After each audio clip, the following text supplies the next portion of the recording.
My parents called me crying, saying my younger brother was about to lose his dream. So, like any supportive sister, I handed over my savings, $15,000 I'd painstakingly set aside to prepay my rent for the entire year while I focused on building my new career. They promised it was a short-term emergency loan and that the money was safe. But 3 weeks later, when my landlord's auto draft bounced and I confronted my parents, my mother casually laughed and said, "Family comes first, honey."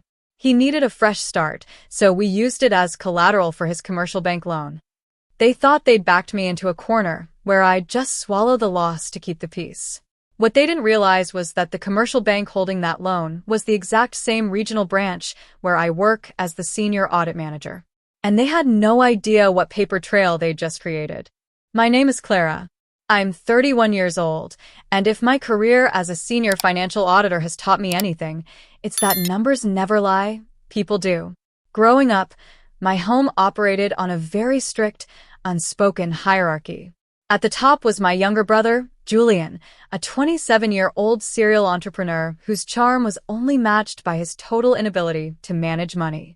Every half-baked venture he started, from an organic smoothie truck that lasted 3 weeks to a luxury streetwear line that went bankrupt in a month, was funded and rescued by my parents, Arthur and Eleanor.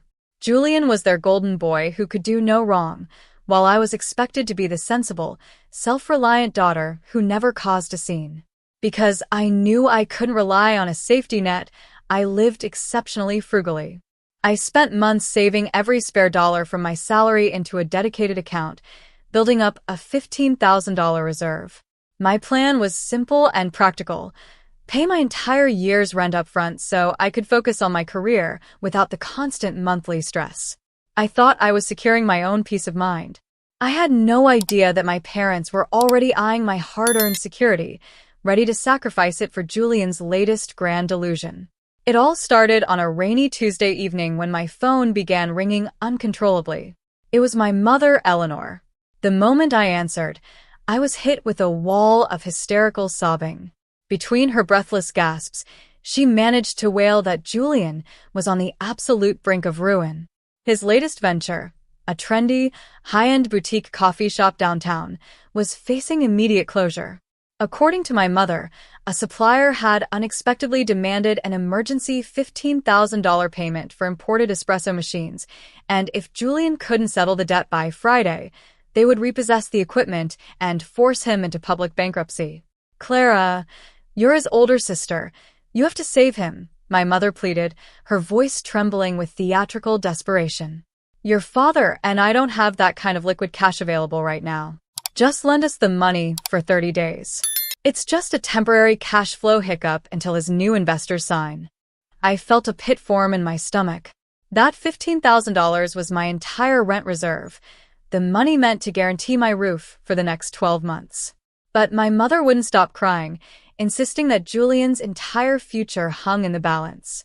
Against every logical instinct I possessed, I caved. I agreed to transfer the funds into my parents' high-yield savings account, where I was still listed as a joint holder from my college days, under one strict condition. It was an explicit, short-term loan. I even sent a detailed text message summarizing the terms, which my father promptly replied to with, "Thank you, sweetheart. We promise it will be returned in full within the month." I hit send on the transfer, praying I wouldn't regret it. Exactly 3 weeks after the transfer, my illusions of a simple loan shattered into pieces. It started with a push notification from my banking app, followed immediately by an urgent voicemail from my landlord. My automated $1,250 monthly rent payment had bounced due to insufficient funds. Panic surged through me.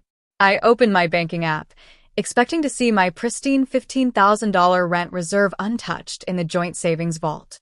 Instead, the balance read a humiliating $14.12. My parents had cleared out the entire sum days ago. Driving over to my parents' house, my hands gripped the steering wheel so tightly my knuckles turned white. When I burst through the front door, I found my family sitting casually around the dining table, enjoying a lavish takeout dinner from Julian's favorite steakhouse. "Where is my money?" I demanded, my voice shaking with rage. My rent check bounced today. My mother set her wine glass down, completely unfazed. Oh, calm down, Clara. Don't make a scene over dinner. Make a scene? I echoed. You emptied my account. You promised it was a 30-day loan. My father folded his hands, giving me a stern, patronizing look. Julian's business had a massive opportunity to secure a $150,000 commercial expansion loan, but the bank required proof of liquid equity. We used your $15,000 as collateral to guarantee his application. You did what? I gasped. That was my rent money. Family comes first, honey, my mother said with a dismissive chuckle. Julian needed a fresh start. Stop being so selfish. Once his big loan clears, he'll pay you back. Eventually. Julian didn't even look up for mistake. He just smirked. They truly believed they had backed me into a corner where I would quietly swallow the loss to keep the peace. They had no idea who they were dealing with. The next morning, I walked into my office at First Horizon Bank with a cold, sharp focus. As a senior audit manager, my job was simple. Identify financial discrepancies, spot compliance violations, and expose fraud. By mid-afternoon, a high-priority commercial file landed on my desk for a routine pre-approval audit. It was a $150,000 expansion loan request for a commercial coffee venture. My heart stopped when I saw the business name, Julian's Roasted Haven. My hands were remarkably steady as I opened the digital folder and began digging through the attached documentation. What I found made my blood run cold, then boil with fury. To meet the bank's strict underwriting requirements, Julian hadn't just submitted financial statements, he had fabricated them entirely. Listed under his corporate balance sheet was my $15,000 rent fund, mislabeled as direct business revenue. But the real bomb was buried on page 14, a legally binding personal guarantee document. My parents had submitted a notarized corporate guarantee form, naming me as the primary co-signatory and financial guarantor for Julian's $150,000 debt. Scribbled at the bottom was my signature, a sloppy, unmistakable forgery. My mother's confident words from the night before echoed in my mind. Family comes first, honey. They hadn't just stolen my savings to use as equity. They had illegally tied my name, my credit, and my financial future to Julian's high-risk business venture without my knowledge. They assumed I was just a helpless daughter who would never find out how the banking sausage got made. They had no idea they had handed their fraudulent scheme directly to the person whose job it was to tear it apart. Professional ethics dictated that I couldn't simply confront them with angry text messages or emotional outbursts. Instead, I picked up my office phone and dialed the extension for Marcus Vance, the head of our regional fraud and risk mitigation division. Within 10 minutes, Marcus was sitting in my office, his eyes widening as I systematically presented the evidence.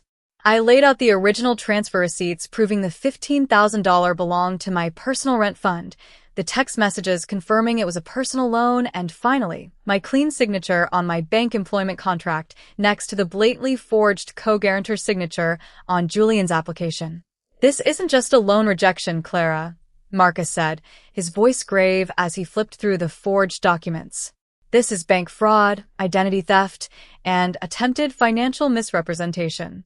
If this loan closes, it compromises our entire branch. I know, I replied calmly, and I want it handled strict, clean, and by the book.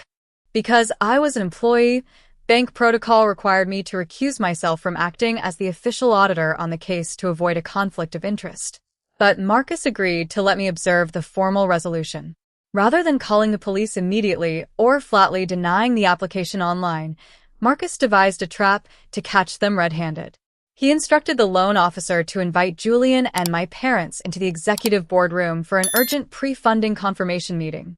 The email sent to Julian explicitly stated that all primary stakeholders and guarantors needed to be present to finalize the $150,000 disbursement. They swallowed the bait completely. Within an hour, my mother texted me a smug message. Julian's loan gets approved today. See what happens when you trust family. I didn't reply. I just adjusted my blazer and waited for the boardroom trap to spring. At precisely 2 o'clock on Friday, my family walked into the bank's executive boardroom.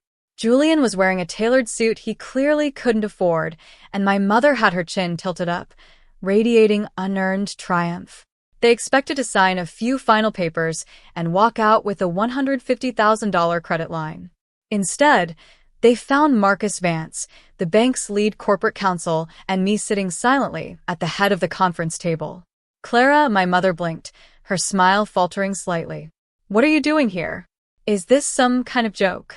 "Please sit down," Marcus said, his voice as cold as ice. He didn't offer them coffee or handshakes. Instead, he slid a thick folder across the mahogany table. "We are reviewing loan application 409, submitted by Julian. Before we discuss funding, we need to address several irregularities." Julian scoffed, tapping his foot nervously. "Irregularities? Look, the $15,000 equity requirement is in the account. Everything is verified." "It is verified," Marcus replied, leaning forward. "It's verified as stolen funds. You listed a personal rent transfer as corporate revenue. But far more serious, Mr. Whitaker, is this personal guarantee document." Marcus pulled out page 14, pointing directly at the signature block. "Miss Clara here is our senior audit manager. She has formally declared under oath that this signature bearing her name is a forgery." The color completely drained from my father's face. My mother gasped, looking at me with absolute horror. "Clara, you told them? You committed identity theft and bank fraud," I said steadily, looking my mother dead in the eye.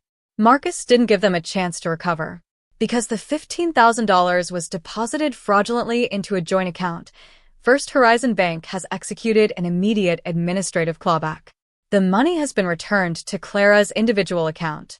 Furthermore, this loan application is permanently denied, and our legal team is filing a formal suspicious activity report with federal regulators.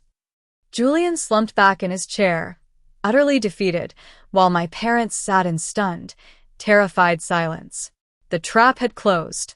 The fallout was swift and absolute. Facing formal bank fraud reports and federal scrutiny, my parents panicked.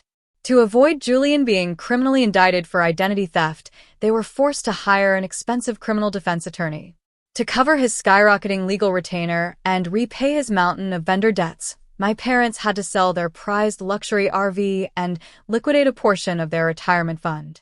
Without the $150,000 expansion loan, Julian's coffee shop collapsed within a month, shuttering its doors for good.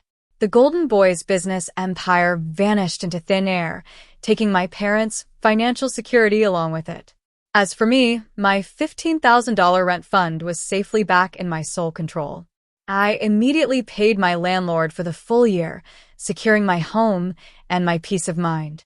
I officially changed all my bank accounts, pulled my name off any remaining family records, and permanently cut contact with my parents and brother. When my mother tried calling one last time to guilt-trip me about destroying the family, I simply blocked her number.